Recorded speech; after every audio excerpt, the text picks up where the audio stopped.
ಒಂದು ಚಿಕ್ಕ ಹಳ್ಳಿಯಲ್ಲಿ ಕೆಂಪು ಮಣ್ಣಿನ ಮನೆ, ಮುಂದೆ ತುಳಸಿಕಟ್ಟೆ, ಹಿಂದೆ ಹಸಿರು ಹೊಲಗಳು.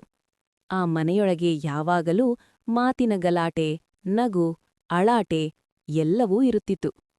ಆ ಮನೆಯಲ್ಲಿದ್ದವರು 4: ಅಪ್ಪ, ಅಮ್ಮ ಮತ್ತು ಅವರಿಬ್ಬರು ಮುದ್ದಾದ ಹೆಣ್ಣುಮಕ್ಕಳು. ದೊಡ್ಡ ಮಗಳು ತೇಜು, ವಯಸ್ಸು 7 ವರ್ಷ.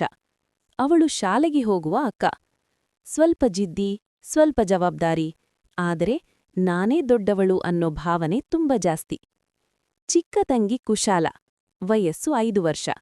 ಅವಳು ತುಂಬ ಚಂಚಲ, ಮಾತುಗಾರ್ತಿ. ಅಳೋದು ಮತ್ತು ದೂರು ಹೇಳೋದು ಅವಳಿಗೆ ತುಂಬ ಚೆನ್ನಾಗಿ ಬರುತ್ತಿತ್ತು.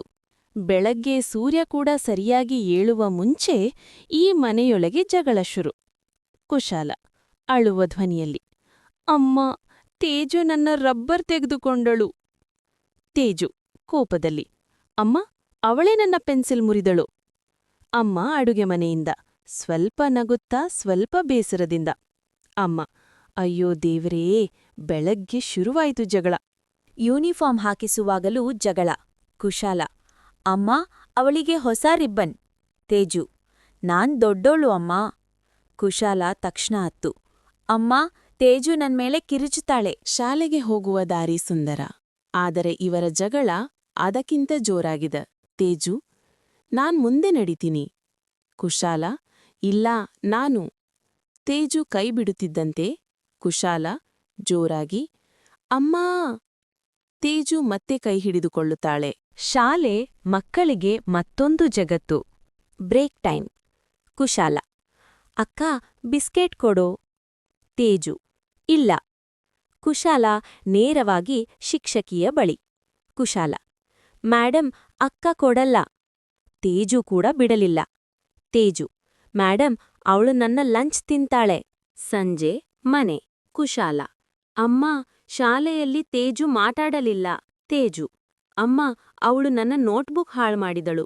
ಅಮ್ಮ ಗಂಭೀರವಾಗಿ, ಅಮ್ಮ, ನೀವಿಬ್ಬರೂ ದಿನವೂ ಹೀಗೆ ಮಾಡ್ತೀರಾ? ನನ್ನ ಕಾರ್ಟೂನ್. ನನ್ನದು. ರಿಮೋಟ್ ಎಳೆದಾಟ. ಅಳಾಟೆ. ಅಮ್ಮ ಕೋಪದಲ್ಲಿ, ಇಂದು ಟಿವಿ ಇಲ್ಲ. ಇಬ್ಬರು ಮೌನ. ರಾತ್ರಿ. ಅಮ್ಮ ನಿಧಾನ ಧ್ವನಿ, ನಾನು ಯಾವಾಗ್ಲೂ ಇರಲ್ಲ. ನೀವು ಒಬ್ರಿಗೊಬ್ರು ಇರ್ಬೇಕು. ತೇಜು ಕುಶಾಲನತ್ತ ನೋಡ್ತಾಳೆ. ಕುಶಾಲ ಕಣ್ಣೀರ್ ಒರೆಸ್ಕೊಳ್ತಾಳೆ. ಮುಂದಿನ ದಿನ ತೇಜು ತಾನೇ ಕುಶಾಲನ ಕೈ ಹಿಡಿಯುತ್ತಾಳೆ. ಕುಶಾಲ ಅಚ್ಚರಿ, ಅಕ್ಕ, ಕೋಪ ಇಲ್ಲನಾ? ತೇಜು, ಇಲ್ಲ. ಬಿಸ್ಕಿಟ್ ಹಂಚ್ಕೊಳ್ತಾರೆ. ದೂರು ಇಲ್ಲ.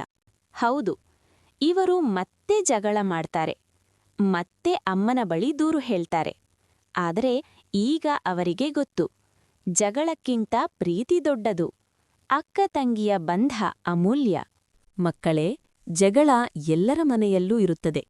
ಆದರೆ ಪ್ರೀತಿ, ಕ್ಷಮೆ ಮತ್ತು ಒಟ್ಟಿಗೆ ಇರುವುದೇ ಕುಟುಂಬದ ನಿಜವಾದ ಶಕ್ತಿ.